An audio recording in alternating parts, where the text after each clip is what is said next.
Oh, yeah, we got some big plans for today's episode, guys. Big, massive, chunky plans in the works here. Are you guys ready for this? This is going to be amazing. So I figured, first off, you ready for this? We're gonna do some building. And then after we're done the building, we're going to honestly, I haven't thought that far ahead, but we're going to do some building. There's going to be some building this episode, and we're going to get some blocks ready here for it, and it's going to be a lot of big building plans. Yes, that's right. Okay. Actually, I'm not really ready for this episode. I'll talk to you again in a couple minutes here.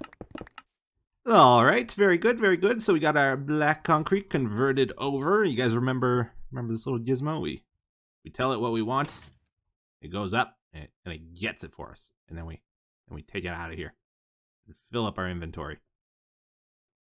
Alternatively, I could have just put it in a chest while I was doing it, but no, this is way better. Yes. Wait a minute. No, that's not the right color. I got the wrong color. I have to do it all over again. So a little lesson for those of you that don't build with concrete too often. If you look at gray concrete here, you know, it looks pretty dark. And if you didn't check the name of it, you might even assume it's the black concrete, but no, it can get a lot darker than this. This is just gray. But like, if you ever mix them up, you shouldn't feel bad, because that could happen to anybody, honestly. Okay, well, I think we are finally ready now, guys. We are gonna get to the building, and we're gonna be placing thousands of blocks today. We're gonna go pretty big on the building, so I wanted to get a lot of it ready here before we started. We got some sand back up here in case we need more glass or concrete down the line here. We got light blue terracotta. We got a whole bunch of gray glass, some bone blocks, prismarine stuff here, and we don't talk about that. Yeah, look at this. Gray concrete. Lots of gray concrete on hand. So we can really get into it here. And we're going to be working on the Nexus today. My goal is to get this front part of it done. Or at least, like, pretty much done, right? The idea is we're supposed to have some rooms over here. We've talked about this many times before. It's going to be a bit of a weird building, though, is my problem. Like, it's not like a house. Like, I'm not building a house here, right? It's like a weird shape and everything. So this should be interesting. It might look a little strange at the end of things, but we'll see how it goes here. Yeah, so I realized I kind of like this gray concrete a little bit more than the cyan clay we were using originally for this build. So we're going to change that all out. Our goal is to kind of make a weird futuristic feel with this build. Right, that's our style we're going for. A little bit of a problem though, because we have like almost a natural color scheme over there, and then we have another color scheme over there. So this area might look a little weird. It's gonna be hard to blend them together, having these three completely different builds side by side. I maybe didn't plan that out the best, but yeah, we'll see what we can do with it. Yeah, I'm definitely liking the gray concrete over the cyan clay, so we'll stick with that. Let's do this entrance area. So I don't think we're gonna actually put a door on this thing, because again, it's not like a normal building, right? It's kind of a weird building. And when we go to use it, a lot of times I want to just fly in, grab something, and fly out, right? I don't want to go through a big corridor of doors to get to the buttons here, you know? So I think we'll just keep it like this. This is a good angle to view it from, I feel. So we'll have like a landing area here, but we're gonna get rid of this clay for sure. This we will probably change to the gray as well. Keep it consistent. And then we'll probably just put the prismarine like in the middle here.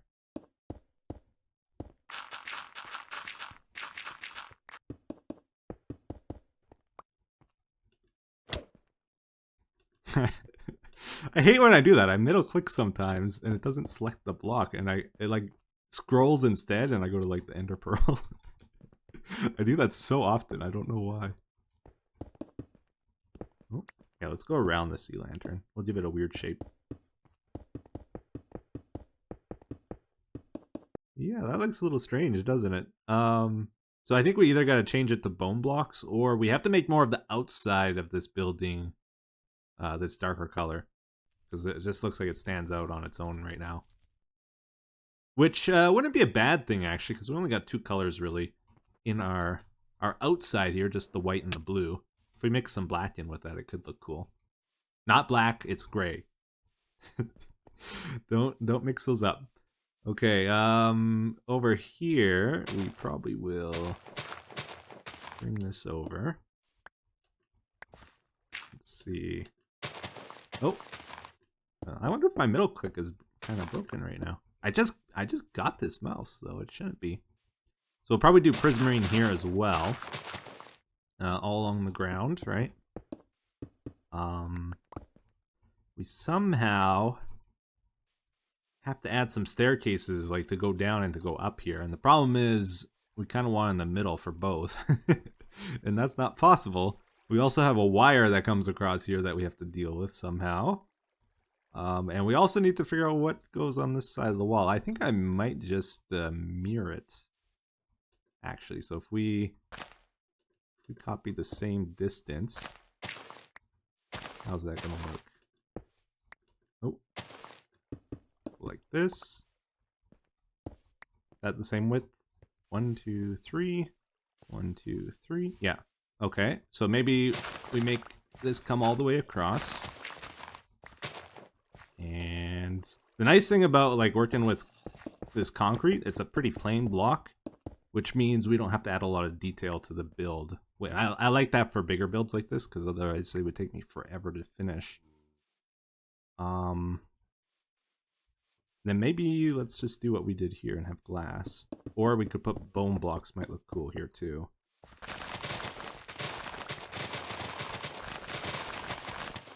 Let's use some of this grass to build up the terrain around here as well.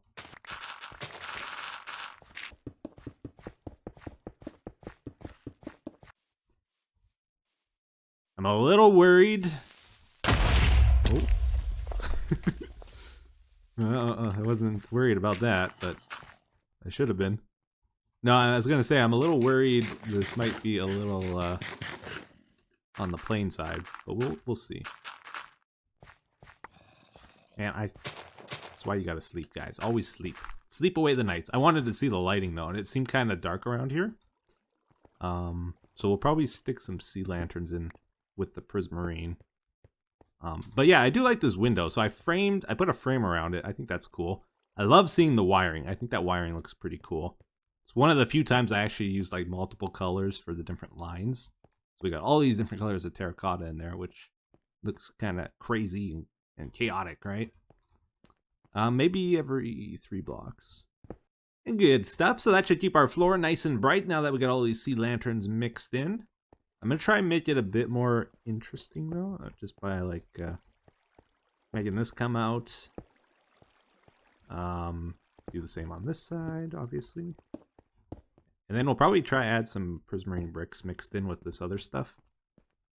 And create some patterns. So maybe let's do, like, a star shape here. Chisel that all out, and then put this in. Just so there's a bit more variety to it, right? And then for these, let's also put some bricks around the lights.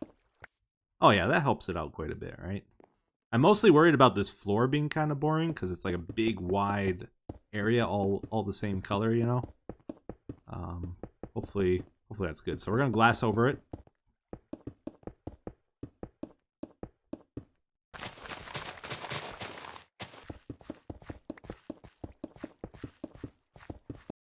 All right, so check it out. It's starting to come together here. We mirrored the window to the other side, did the border around it. We got our crazy floor with some random patterns. Starting to feel like something, right? I think we got to get rid of the hill there, though. We got no view. Or else we got to change the window out with bone blocks. I'm still considering that. But we would have to do a lot of terraforming here, which might be worth doing. I do kind of like the window, though, because you can see the wiring from outside that way. And like some of the building, right? I think the next thing we're going to do is try to work on connecting this part of the build to that part now. So we changed that out several times now. I'm going to do it one last time. We're going to get rid of the dark prismarine and we're going to put the gray in. And I think that's going to be the final look. Yeah, that's like our 4th or 5th time changing that. Oh, it's perfect now, right, guys? You all love it, right? It's not just me. Yeah. I feel like I'm gonna come back in a month and be like, "What was I thinking?" You know. All right, so we're gonna put some. We're gonna put a staircase here to get to the bottom layer. Um, Looks like it's gonna end up around here, which is actually perfect. Look at this. Don't have to change any lights or anything. All lines up good, so fill that in the rest of the way. Uh-huh. Now we gotta like do some wire dodging here. So we got wires there, but I think we can place some of this over here without wrecking them, right? So can we do the same on the other side here? Yeah. We gotta be really careful working around the wires here, because I can easily mess it up. Yeah, we'll do it. Classic Etho staircase here. I gotta maybe get a little bit better at building staircases. I feel like I always do the exact same thing, where I just make them 3 wide, and then I do a border around the sides. Is that what other people do too? Like, is there any other way of doing it? I don't know. It works for me, but it's also not very creative, because I always do the same thing. Again, the middle mouse button. What? I think it selects it and then it scrolls. I think that's what's happening to me. Okay, so that feels pretty good, right? I just got to fill in a little section here. What is wrong with this boat? What's wrong with this boat? Stop it. We good? We're good. Okay. So I thought it might be nice for a bit of variety this episode if we took a break from the building there and just worked on a quick project at this raid farm we set up a while ago. So this thing's pretty cool. They spawn down below, they go up some water elevators, all to a central point. They fall down here, and then we can kill them for some XP. We get that raid buff, so when we enter a village, it triggers a raid. And we got a villager over there, making a lot of noise. But these guys also drop crossbows, sometimes enchanted, and they drop banners, both of which we can use to smelt stuff in furnaces. So I wanted to maybe set up a thing down below here for auto-smelting. Could be a cool little project. And also I want to be able to like pick through the crossbows we get and see if there's any good enchanted ones that we might want to use. So yeah, we'll set some hoppers below the slabs. They'll pick up the crossbows that drop. Then we'll funnel all of those into a double chest here. Run into the side, so they should all gather to 1 point. And then let's just run it maybe into 2 furnaces. To see how that works out. Oh, yeah, like that. And then point the hoppers into the side. And we want to... oh, that's a hard placement. You gotta like jump and shift at the same time. Yeah, we want some hoppers pointing down, so that's where we can place our stuff we want to smelt into this double chest. That should open, yeah.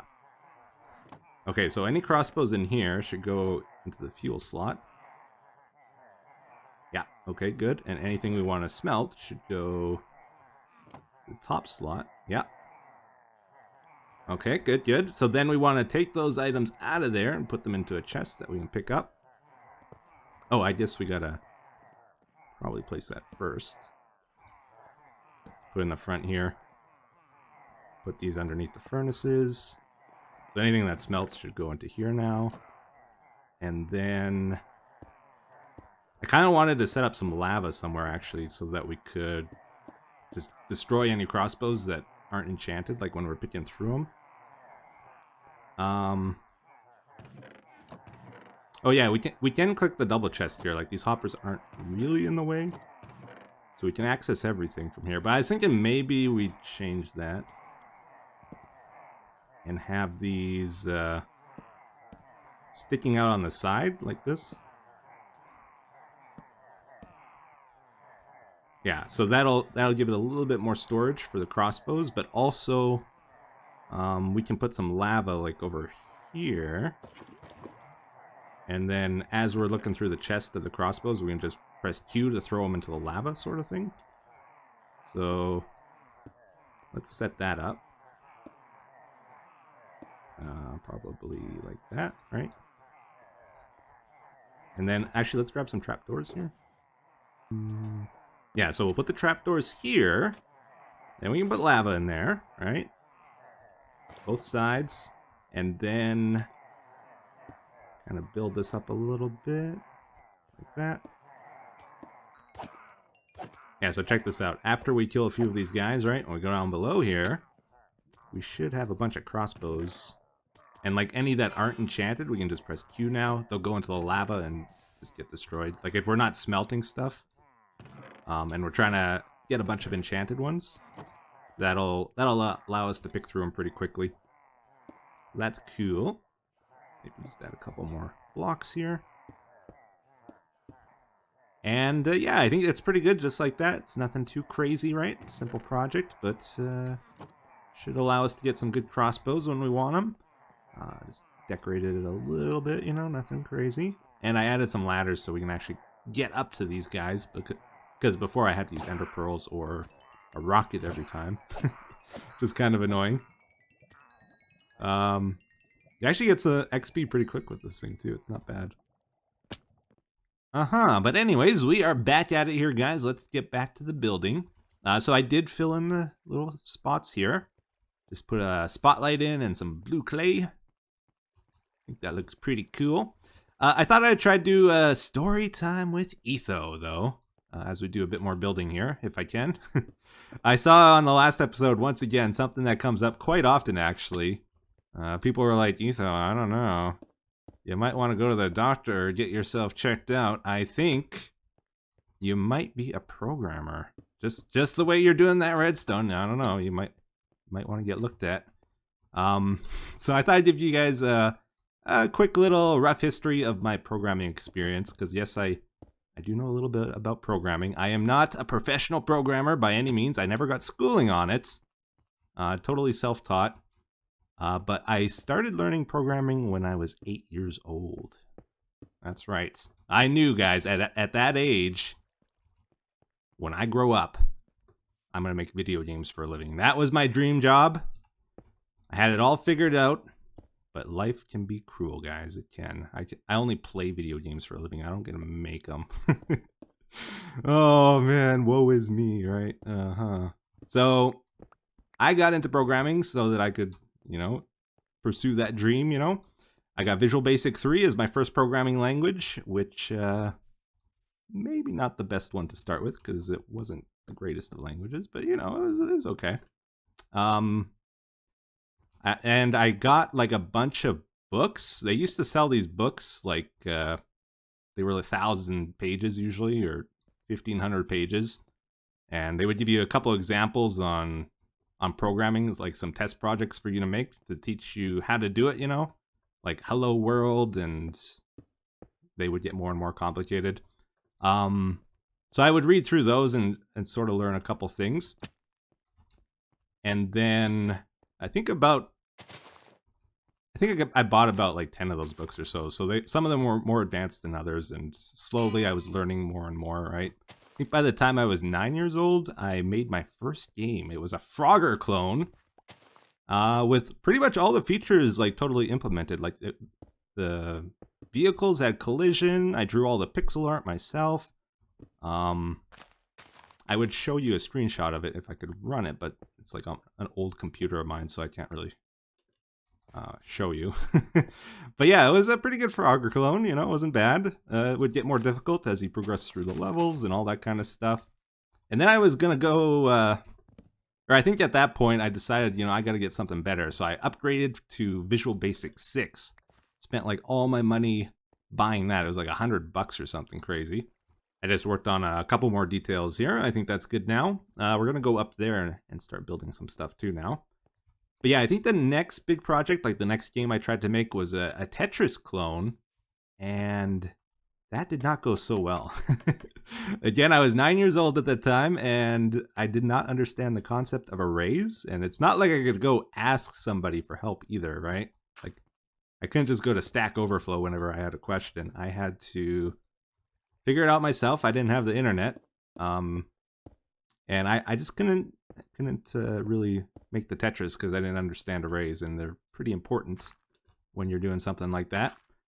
So I gave up on that, and I think I just did a bunch of like test projects for a while to try to get better experienced with programming. Because like when you're learning programming, you usually don't want to make like some big giant project. You want to make a bunch of little projects and just build up your experience and understanding of how to do things, you know? So I just did a bunch of test projects for a long time, and I think it was like when I was 13 years old, I got my first online game I played, which was Worms Armageddon and Worms World Party.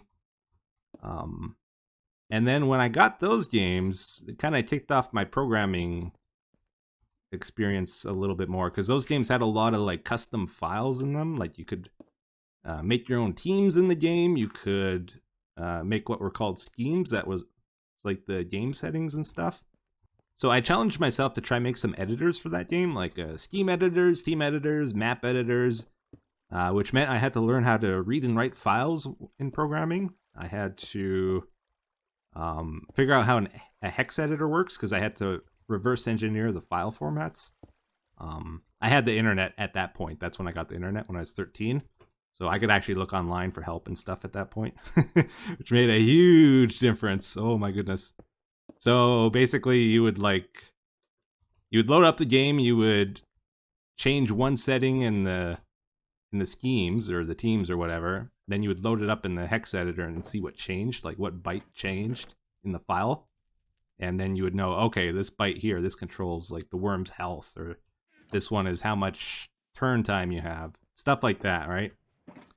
So you had to document the whole file, figure out what does what, and then you had to make an interface for like editing that. Yeah, so for most of the projects I did, I never really tried to like release them publicly. They were just like test projects to gain experience, but I did challenge myself a few times to make like public releases for the programs I was making, like try to refine them, make a nice interface, and like get rid of all the bugs and stuff for it. I thought that would be good to learn as well, right? So here's a picture of one of the editors I released publicly, like one of the first ones I did, and got quite a bit of use actually, so that was good. And I think later, after I kind of got tired of making editors, I started looking into like how to do online programming, like how to make servers and stuff. So I figured out how to do packet sniffing. I did it first with that Worms game I was playing. I would like watch the incoming and outgoing traffic of the game, right? And then I can't see the glass, it's invisible. Okay, there we go.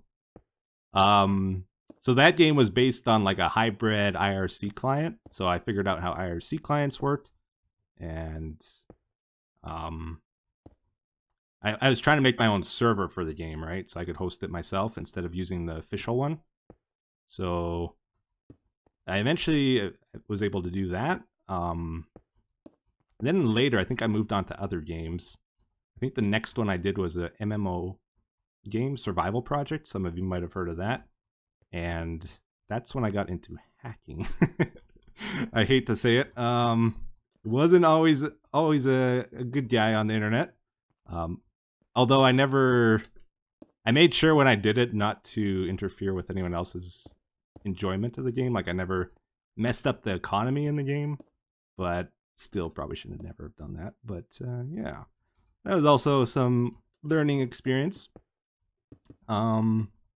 Like I was playing the game for a long time, and it was super grindy, right? Super grindy. Eventually got tired of grinding out like the money in the game, right? People in that game would not let you play with them if you didn't have good enough items either. So that really frustrated me. Like they would just kick you out of the room. So it's like, I'm tired of grinding all this stuff. Why don't I just try make a program to play for me? So I ended up doing that, and it worked. And the game had what was called nprotect, which was like to stop memory editors from working, because that's how most people used to hack the game.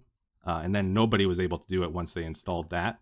But I made a hack that worked by like intercepting the packets in and out of the game. Again, my experience with making the worm servers and stuff kind of came into hand there. yeah, anyways. Eventually, you know, I got tired of doing that. I did get in contact with the developers and told them how to fix the exploit I was using and stuff too. So I tried to be good about it, but again, not the thing to be doing, right? I did work on this side a little bit too, by the way. Yeah, so after that, I did play a few other online games, but I made the rule for myself not to hack them anymore, even though I was really tempted a few times. So I didn't do a whole lot of programming after that, just the odd random project. I kind of realized at that point, like I was a little older, that maybe making games wasn't going to be the most stable of careers either. So I was mostly just programming for fun at that point. It was funny though, like people from the old game I used to play that I hacked would like contact me in the new games I was playing, and it's like, "All right, Etho, are you gonna hook me up with those hacks when you make them?" I was like, "No, I'm not gonna do that anymore." And it's like, "Oh, are you sure?" And it's like, "Yeah." But yeah, I think I did make one program for another online game though. It wasn't a hack; it was an analytical program where I don't know if any of you have heard of Starport GE, but that's like a colony management sort of game. And there's a bit of space fighting and stuff in that too. Big part of it is colony management though, and there's like 8 or 10 different settings for the colonies, like how much food you would produce, morale boosting, mining, weapon production, security, pollution clearing, stuff like that, right? And the colonies were very finicky in that game.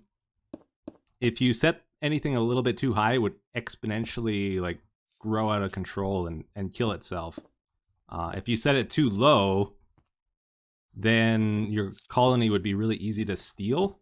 So people would just steal it from you, right? So I managed to figure out the formula the game used, like the math formula for all the different settings. And then I wrote a program that would tell me like the perfect settings to like maximize the population of the colony without it having any trouble, right? And like in that game, what are we doing here? Maybe put this over here. In that game, there would be like these groups of people with like 5 or 10 people in their group, right? And they were just barely managing their empires. And meanwhile, I was like on my own with bigger empires than like these 5 or 10 people. And they were like, "How are you doing this? What's going on?" So then I would tell them, and then they would be like, "Oh, really? Well, on this other server, if you want to join our group for a bit and like bounce out our colonies for you, we'll pay you like actual, like the money in the game that people would pay real money for. They would like trade that to me to bounce out their empires for them." So that was kind of interesting. So I did that, and I played that game for about a year or two. Then I think it was like when the Xbox 360 came out, that's when Microsoft released the X and A framework, which if any of you are familiar with like Unity or something like that, it's a framework for making games. And it was actually possible to sell them on the Xbox marketplace as well. So that's when I really started thinking like, hey, maybe I actually can make games for a living. So I started prototyping a bunch of games in that. That was when I moved on to C# as a programming language. The main problem I had with that though is I had a lot of trouble like focusing on an idea. I would prototype one game idea, I'd work on it for a bit, and then I'd get a new idea and I'd move on to that. And I did that a bunch of times. I couldn't finish a project. Oh my goodness, when has that ever happened, right? And funny enough, like one of my prototypes was a twin stick shooter with like a Zelda style to it, like where you would switch screens and you get a new wave of enemies. Like at that time, a lot of the twin stick shooters would just constantly send new enemies at you. And I had the idea like, man, it would be a lot better if you just like switch screens and there'd be a whole bunch of new enemies there. And then you'd have like an exploration aspect to the game too, right? Almost a little bit like Binding of Isaac, which came out 2 or 3 years after I had that idea. So maybe if I just focused on it, I could have actually had a successful game, you know, but I didn't think it was that good of an idea at the time. Another game I made that was very similar to Mario Maker as well. That was like the last one I was working on before I started YouTube. And then when I started YouTube, I didn't really do any programming because I didn't have any time. So that's sort of where my programming ended. But anyways, story time with Etho is over, guys. You can wake up now. We got to finish up this episode. I might have rambled a little too long there. It's actually getting pretty long. So I did the rest of this off camera just to speed it up, and got pretty much all of it done. Had a couple snags here. I'll show you. But let's get into this over here first off. So it feels pretty good to me. Again, it kind of stands out because it doesn't match the theme of everything else around here. I still need to put some kind of roof over this. I'll probably just put glass above this though, either flat glass or like dome-shaped glass, I'm thinking. I added a window up there for the second story. We got to add a way of getting up to the second story. And again, we can't put a staircase in, really. There's not enough space. So what I decided to do, I just framed this in with some glass and stuff. We got a tube here. We're going to have a water elevator. And we're going to hold the water in place with a pressure plate and a trap door here. Should work, I hope. Or I'm going to be very sad. We do not want to wash away redstone. Yeah, so we dig this out. That trapdoor will hold it, right? Or am I wrong about that? Let's go out here. Yeah, it's holding it. Okay, good. We got bubble streams. Yeah, so that'll take us up to the second floor here. And then we'll add another one on this side. Ooh, and you know what? That doesn't look that bad either, having the bubble streams there. It's kind of a cool effect. We got glass on this side, so we can see the water from here too. So that's cool. I like that. So easy to get to the second floor here. It's a little bit awkward because, again, we do have that wire running across here, but I tried to hide it as good as I could. Actually, let's just add this over top too. Yeah, we can look down over here through the window. And the roof in this is not complete, so I didn't bother trying to connect the top of this to it yet. That's another step of this I need to do. We have a way down over here. So the big trouble with this build that I ran into is on the other side. Pretty much tried to mirror it exactly, but I ran into a couple things. We have an item elevator here. We can rip this out and replace it with a bubble stream. So that's not a huge deal.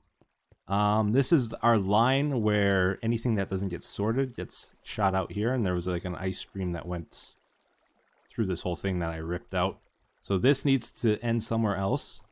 And what else did we run into? Up over there, there's like a gizmo that got in the way of my build. So I'll have to move that.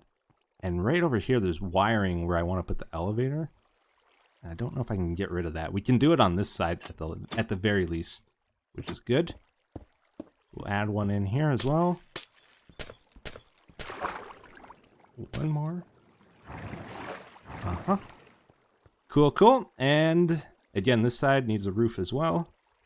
But we made some good progress on this. I'm pretty happy with that. So I might also try to like put a glass dome over the wiring here. This is all open right now. So, yeah, there's a little bit left to do with this, but we did pretty good. Ooh, I forgot. We also have all this stuff to deal with too. We probably should cover that up. It doesn't look the best. But this is what the side of the building looks like. I don't think I showed it actually. But yeah, let's get to the comment of the day, guys. Everybody's worried about COPPA. It says, hey, Etho, are you worried about the COPPA laws that will soon be enacted by YouTube? I'm sure worried. Sad face. So a little quick introduction to this for everybody that's not familiar. COPPA basically is meant to protect children. Some people on YouTube were posting videos targeted at children, and then they were putting like adult content in it, I believe, and kids were watching that. So I believe they enacted a law in the US to make that illegal, up to a $42,000 fine, I think, per video even. So if you have couple thousand videos is like yours truly here. Obviously, I'm a little bit concerned because if every single video of mine got hit with that, I would definitely be bankrupt. But for many reasons, I don't think I will be affected by this at all. So for one thing, it's a US law. I'm Canadian. My videos were made before this was enacted. The big thing, though, is I have set all my videos to not targeted at children. They're for everybody 13 years or older.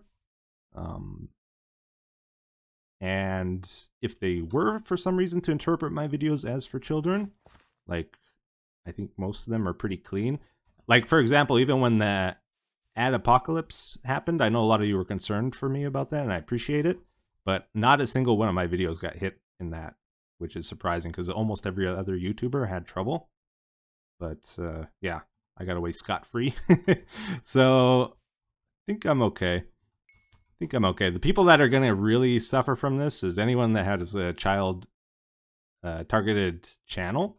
Like anyone that was doing like toy openings or reading stories to kids or whatever they were doing.